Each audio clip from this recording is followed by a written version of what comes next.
Good evening and thanks for joining us for News 8 Now at 6. I'm Amy DuPont. And I'm Mike Thompson. As hospitals fill up and medical supplies are needed for more people, healthcare leaders are forced to make even more tough decisions. But how do you decide whose health matters more?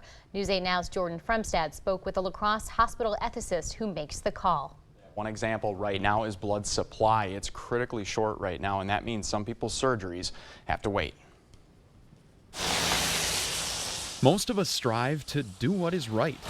We have to be cognizant of the needs of everybody in the hospital.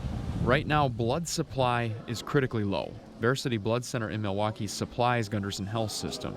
Dr. Wayne Botner says Versity's supply illustrates the problem. Rarely has more than 2 or 3 days supply of blood on hand at any given time. The reason Gundersen kept up for the time being is because the hospital is so full, they've suspended many elective surgeries that require blood. So we're actually keeping up a little better than we were worried we would. Once hospitals solve their capacity problems, then the blood shortage issue becomes magnified. We're constantly robbing Peter to pay Paul. Botner has to decide who receives the available resources, but he doesn't do it alone. We would never want a physician at the bedside to do that. The psychological stress of that is extremely high. First name is Thomas, last name Harder. Tom Harder directs Gundersen's Bioethics and Humanity Department. Healthcare decisions are a wide, murky river that Harder helps bring into focus. Morality is about the beliefs that people have about what's right and wrong.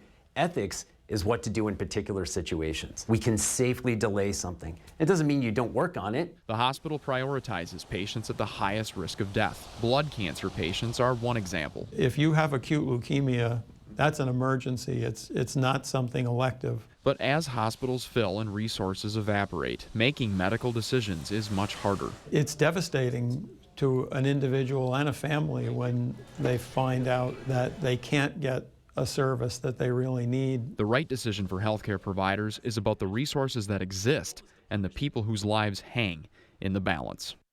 Now, Harder says the bioethics network of the upper Midwest, that's fairly new. They're working with DHS at the state level so that people within the community, our neighbors and residents, will have a say in these healthcare ethics conversations down the road. Thanks, Jordan. Gundersen leaders still encourage people to donate blood. And we did post information about that at news8000.com.